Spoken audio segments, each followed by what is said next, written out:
They got home late that night. Miguel was just a kid, maybe 6. His sister was around 15. The family had spent the whole day out and everyone was tired, just wanting to get inside and crash. Their house sat behind a front gate, then a long path that cut through the garden to reach the front door. Off to the right, trees lined the edge of the path, right up against the side of the house. Beyond those trees was a wide field the family owned, where farmers sometimes let animals graze. As soon as they stepped through the gate, Miguel's dad froze. Big guy, over 6 feet easy, built like a brick wall. But he just stopped walking and stared into the trees. Didn't say much at first, just told them to wait.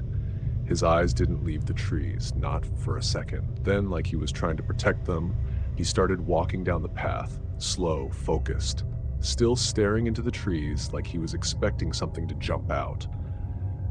And then it happened. He was suddenly yanked sideways.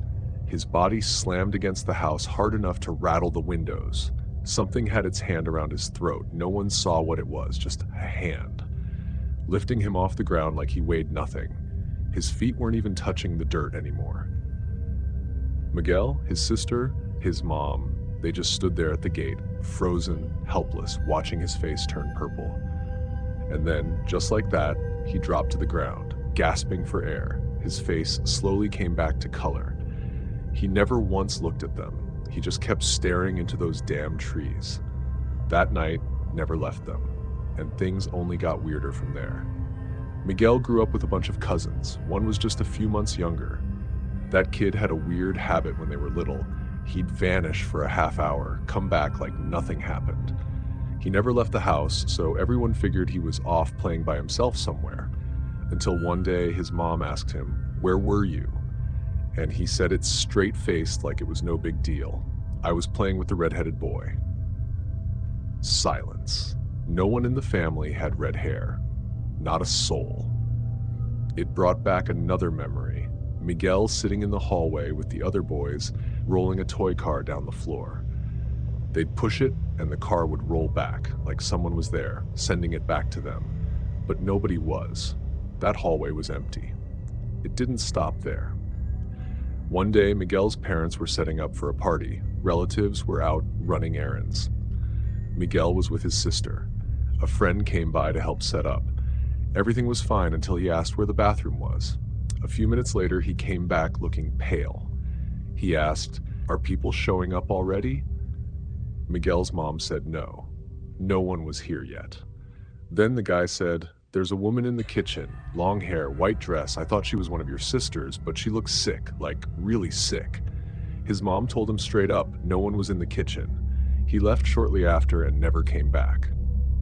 Thing is, the house was old, real old. It used to be an old hacienda way back. If you walked past the field and through some more trees, there were small stone buildings where the workers once lived. One day, Miguel's cousins decided to check them out. They followed the dirt trail, trees on both sides, but they kept hearing someone walking just off the path, crunching on the rocks like footsteps, but when they looked, no one. At the buildings, they found weird stains on the floor, animal bones, candles, burned paper. They didn't hang around, but as they left, rocks started hitting the ground behind them. Someone or something was throwing them. It didn't stop. Miguel's mom had an uncle, now long dead. People said he had something following him, something that never let up. Doors would swing open on their own when he walked by. If he sat by a wall, you'd hear pounding. If he moved to the middle of a room, footsteps would follow overhead. He couldn't shake it. During dinner once, a china cabinet burst open behind him. Every plate came crashing down. His kids said he was tormented. His face always looked tired, empty, like something was eating him from the inside. One morning, they found him dead. The family said it was fear that killed him. After the funeral, his son tore the house apart looking for money people claimed was buried there. He dug up the whole place. All he found was coal. Miguel's grandma said the money was never meant for him. Whatever was guarding it never left.